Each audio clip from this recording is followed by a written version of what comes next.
grateful and cheerful. Narrated by Arian Stanley and Morag Sims. You come home, make dinner, wash the dishes, and go to bed. Then you get up and go to work, and it starts all over again.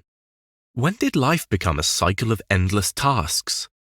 At what point did you lose that sense of fun and adventure you had when you were a child?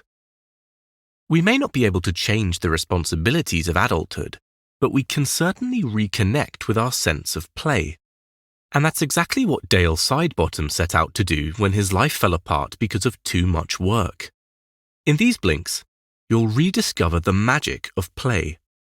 You'll learn the powerful effects that play can have on your relationships and your mental health, as well as how to harness those benefits in your daily life through an approach called play-based mindfulness.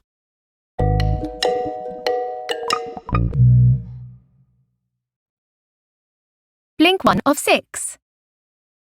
Dale Sidebottom had hit rock bottom. At the age of 30, he was divorced and homeless, sleeping on his cousin's couch. As a passionate physical education teacher with an entrepreneurial spirit, he'd already developed several fitness businesses and education apps. So how did someone like Dale end up in such a tough spot? Through professional counseling, Dale found the answer. He realized that a decade-long addiction to work had taken its toll. Through time, effort, and support from loved ones, he began turning his life around. But he credits his recovery to one thing above all else: play. The key message here is, play can change your life. More than anything else, play helped Dale Sidebottom get himself back on track. As he began picking up the pieces of his life, he realized that somewhere along the way he had stopped having fun. He had become all work and no play. But he hadn't always been like that. Dale grew up with a supportive family in a small town north of Melbourne, Australia. He loved playing with his younger sisters, Kayla and Hannah. The three of them spent hours together, building forts, playing with Lego, and exploring the great outdoors. Despite his solid upbringing, Dale grew a solid young man. He describes himself as being narcissistic and arrogant during that period. He became obsessed with work, often putting in 18-hour days. Even when it began affecting his relationships, he could always find excuses for why it wasn't his fault.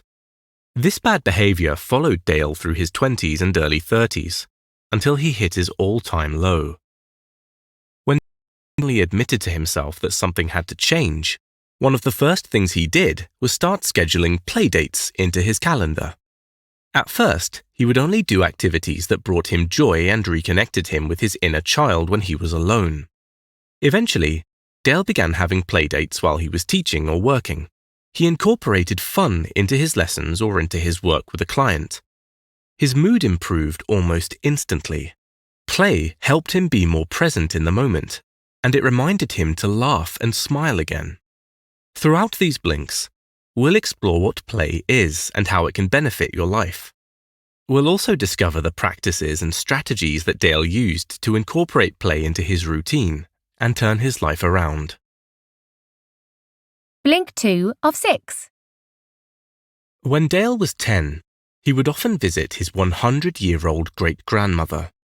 She was one of the most content people he knew, and she loved playing games. Her favorite was Snakes and Ladders, and the two of them would